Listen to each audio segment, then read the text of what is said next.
video natin ngayon mga maestro ay pag-usapan naman natin itong tungkol sa isang trending na vlogger ngayon, no, na marami mga sinasabing mga negatibo tungkol sa teacher, na tayo daw ay mga tamad, tayo raw ay papetiks-petiks lang, pa-reels lang, pa-tiktok-tiktok lang, reklamador, basta ang dami niyang mga binitawang mga negatibong salita, no, patungkol sa ating mga kaguruan. Ayan. So kayo mga kamaestro, ano ba sa tingin niyo ang magiging reaksyon niyo dito sa vlogger na to? Actually itong vlogger na to, hindi ko naman siya kilala, no. Bigla na lang sumulpot yan dito sa Facebook, sa wall ko. Wala akong idea kung sino ba yung yan. Ang tawag sa kanya is Tito Mars, Tito Mars. Actually, talagang wala akong idea sa kanya, hindi ko siya kilala. Actually, kinall up ko nga siya sa page ko hinahamon ko siya ng debate. Magdedebate kami, one-on-one kami. No? Patunayan niya yung mga pinagsasabi niya. Mga pinagsasabi niya puro walang kwenta, puro kalokohan lang, Ayun naman sinasabi natin, kung wala kang alam sa isang trabaho, huwag kang magsalita, manahimik ka na lang kasi wala ka namang naitutulong. Sabi naman ng iba, pabayaan na raw, huwag patulan, pero hindi pwede, Kasi nasa social media tayo, ang daming mabilis maniwala. Especially yung wala naman sa DepEd, walang ka-idea sa mga teachers, sa sistema natin, 'di ba? Maaring maniwala sila sa pinagsasabi na to, 'di ba? So, kailangan nating magsalita rin, hindi pwede tayong manahimik na lang mga kamaestro. No? Kasi nga, sabi ko kanina, ang daming mga tao mabilis mapaniwala sa social media. Paano kung maniwala nga yung karamihan na tayo ay patamad-tamad, na tayo ay 6 hours lang sa school? Baka isipin nila, patambay-tambay lang tayo, di ba? So, kailangan marinig din nila yung side natin bilang mga teachers. Ayan, so panoorin natin, yung video ni vlogger na ito, Hindi ko na babanggitin yung pangalan kasi pag paulit-ulit natin binanggit yung pangalan, lalong sisikat lang Talaga ba? 6 na oras nirereklamo ng ilan sa inyo? Di mag half day na lang kayo. Mag 4 hours a day na lang kayo ng trabaho. Hindi kayo nahiya? Hindi kayo nahiya sa ibang mga manggagawa, lalong-lalo na sa mga healthcare workers, na kung minsan umaabot ng 12 hours yung duty. Pero wala tayong naririnig. Wala tayong naririnig na pagrereklamo ng ganyan. Gusto nyo ata, 4 hours na lang po yung trabaho ninyo. Half day na lang, tapos mag-video-video pa kayo ng mga estudyante ninyo, tapos sabay ipopost nyo sa TikTok para meron kayong reels, meron kayong upload sa TikTok, no? Di ba dapat bilang mga guro, kayo po yung mas nakakaintindi sa mga manggagawa? Ayan, so sa video na yan, sa part ng video na napanood natin, sinasabi niya na tayo daw ay 6 na oras lang nagtuturo, 6 na oras lang tayo sa school, tapos nagre-request pa daw tayo na maging 4 hours lang. Ano daw ba gusto natin? Half day na lang? Puro lang daw tayo TikTok, puro lang daw Reels, di ba? Actually, yung mga teachers, ang mga teachers, nagti-TikTok yan, nagre-Reels yan, during vacant time, Sa totoo lang, hindi naman ako, content creator din ako, nag-vlog din ako, pero hindi ako nagagawa ng video during class hours. Hindi ako gumagawa ng video na nasa teachers program, class program ko pa, di ba? Usually, gumagawa tayo ng video after ng klase natin, Pag wala na tayo hindi tayo bayad ng gobyerno sa mga oras na yon, di ba? And yung iba rin naman, siguro, nag-TikTok, nagre-reels, di ba? Pampalipas oras, di ba? Anong masama doon? Parang 6 hours, sobrang dami nyo ng reklamo. Hindi nyo ba naisip yung ibang mga tao dyan na higit pa 6 hours yung trabaho araw-araw? Mga medical professionals, mga nagtatrabaho sa construction, mga security guard, mga call center agents, hindi nyo ba naisip yung mga taong yon? Sabihin natin na oo, mahirap yung trabaho ninyo. Bakit? Meron bang madaling trabaho? Kaya nga sinabing trabaho kasi mahirap po yan. Kaya huwag niyo po sasabihin na, ay, ang hirap po kasi ng trabaho namin, kaya gusto namin less than 6 hours lang po kami magtatrabaho. 4 hours na lang, di ba? Half day na lang kayo kung ganyan lang din naman ho pala yung mindset ninyo.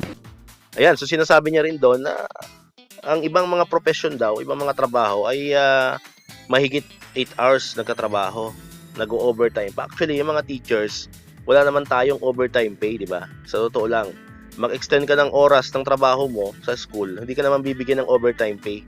Ako galing ako ng private Galing ako ng private before ako nag-public. Kaya alam ko yung kalakaran sa private na sinasabi nitong vlogger na to, Na nagkatrabaho daw ng 12 hours. Kung nagtrabaho ka man ng 12 hours, bayad 'yon. 'Di ba? Ako dati, nag-extend ako ng 3 hours, minsan maximum of 4 hours, bayad ako doon. Hindi pwede magtrabaho ng hindi ka bayad, Compensated lahat 'yon. Pero sa atin, sa DepEd, kung hindi alam itong vlogger na to, nag-overtime kami, wala kaming bayad. Especially, brigada eskwela. Minsan, pupunta ka ng school, alas 6, maglilinis ka na. Abutin ka ng hapon kasi wala naman tumutulong, di ba? Kaya, kakatapos lang ng brigada eskwela. Inabot ka na ng gabi, pinapaganda mo yung room mo. Wala naman kaming overtime pay. Kami pa ang gumagastos. Sariling bulsa pa namin ang ginagamit namin, pambili ng mga gamit, pampaayos ng aming classroom. Tapos sasabihin mo, petex-petex lang kami. May nagsabi pa sa comment section na 2 hours lang naman pala yung mga guro magturo. Tapos the rest, chismisa na, chikahan na, nakaupo na, nakapetiks na, nagpapahinga-pahinga na. Oo, sabihin natin na meron ho kayo kanya-kanya yung rason kaya ayaw ninyong magtrabaho ng 6 hours pataas. Gusto nyo less than 6 hours lang.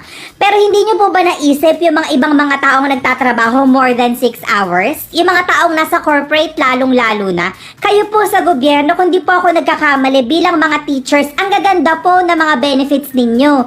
Meron po kayong sweldo kapag mga bakasyon ng mga estudyante, meron po kayong mga kung anik-anik na increase, mga kung ano-anong pabigay ng gobyerno. Pero yung mga taong nagtatrabaho sa corporate, yung mga taong walang ganyang benefits, yung mga taong nasa medical fields na wala pong benefits na nakukuha ninyo, meron po ba kayo naririnig na reklamo sa mga taong yon? Wala! Pero kayo, kahit meron ho kayo mga pribilehiyong ganun, ayaw nyo pong magtrabaho more than 6 hours. Siguro gusto nyo less than 6, ganun? 4 hours, half day? Ayan, so sinabi pa rin itong vlogger na to na tayo daw ay kumpleto sa mga benefits. Ano po? Actually, kung mayroon man kami benefits, deserve namin yon. At hindi naman namin hihingi talaga yon. No? And kung sa totoo lang, kulang pa nga yung mga benefits ng mga teacher eh. Kulang pa yung benefits ng mga government employee, no? Compare sa ibang bansa. 'Di ba? Tapos sasabihin mo, compare mo, ang mga nasa private wala mga benefits, kami may mga benefits kami nakukuha. Hindi naman namin kasalanan, nandito kami sa workplace namin, nandito kami sa DepEd, nandito kami sa gobyerno. Eh syempre, yung mga nasa private, saludo rin tayo sa mga 'yan, no? Iba kasi ang private, iba yung public. No, doon ka nagkakamali. Huwag mo kami ikumpara sa private, no? Ang private, mga nagtatrabaho sa pribadong sektor, magagaling yan. May kanya-kanya kaming galing. 'Di ba? And kung mayroon man kami mga benefits na nakukuha, yun ay dahil pinaghirapan naman namin mapunta dito bilang isa. Lalo na kami bilang teacher. 'Di ba? Nag-take kami ng board exam. Pinag-aralan namin to ng 4 na taon sa kolehiyo. 'Di ba? Nag-take kami ng board exam, nagkaroon kami ng lisensya. 'Di ba? So pinaghirapan to, hindi naman sa isang iglap lang andito naging teacher na kami. 'Di ba? So kung ano man yung benefits na nakukuha namin yon, deserve namin yon, and actually nga kulang pa, no? Kulang pa 'yan.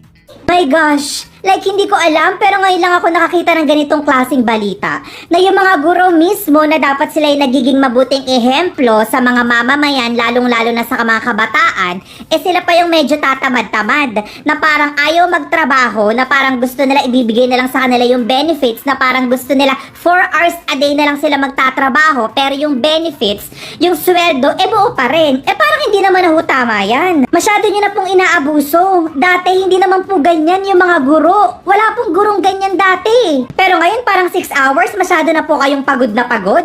Hiyang-hiya naman po sa inyo yung mga nurse, yung mga iba pang mga taong nagtatrabaho sa healthcare workers natin dito sa Pilipinas. Diyos ko! Mare, no? Dandahan ka sa pananalita mo.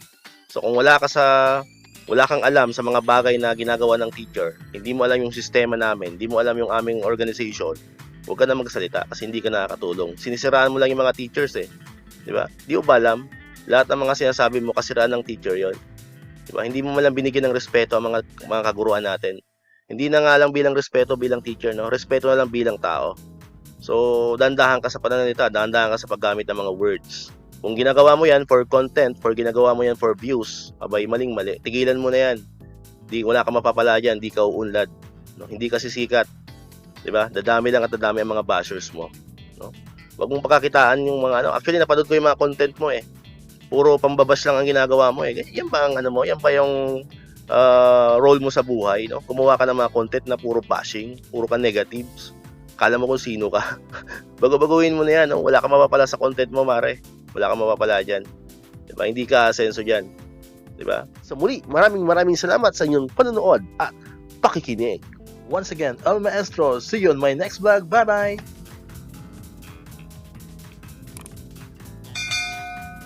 1, 2